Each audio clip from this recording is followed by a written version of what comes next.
tropical storm Ophelia, previously a hurricane, blasted Ireland and parts of the UK on Monday, killing at least 3 people and bringing with it high waves and powerful wind that damaged businesses and homes.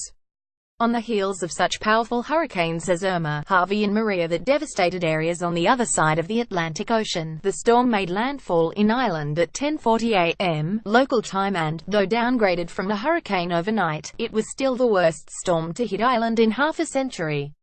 Here's a look at just how big this storm was as it reached Ireland and the UK. Ophelia was packing winds of 110 miles per hour when it arrived at the southern tip of Ireland. Here's what else you need to know about this historic storm. Where did the storm come from? What was previously a tropical depression was first given the name Ophelia on October 9 when it strengthened into a tropical storm. At that point it was more than 800 miles west of the Azores, a group of islands in the Atlantic that are about 800 miles off the coast of Portugal. So this storm traveled a huge distance to make a rare visit to the region. Only 15 hurricanes have passed within 200 miles of the Azores since 1851, and this is the most powerful hurricane this far east of the United States on record, the Irish Times reports. It reached hurricane status on October 11, and by October 12 was producing winds above 100 miles per hour. It peaked at a Category 3 storm level early Saturday. Warm ocean waters in the Atlantic are what allowed Ophelia to form and grow, according to CNN meteorologist Derek Van Dam.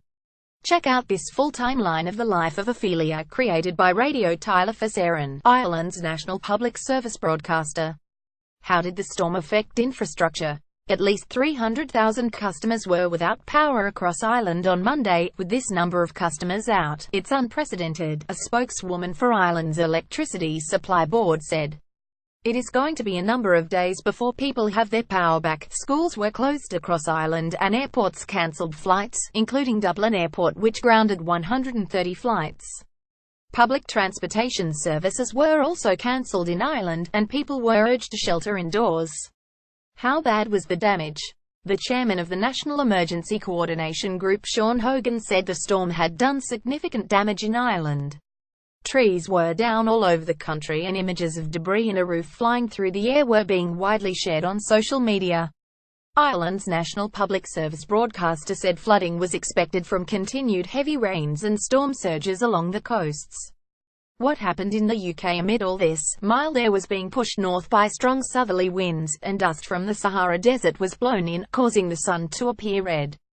The storm passed over Northern Ireland and into the rest of the UK later Monday afternoon, and the BBC reported 90 miles per hour winds in Wales.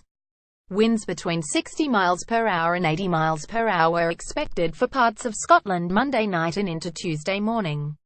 For continued coverage, check out the BBC's live updates here or Ireland's national public service broadcaster here. Email abby.hamblin@buniontribune.com, Twitter @abbyhamblin.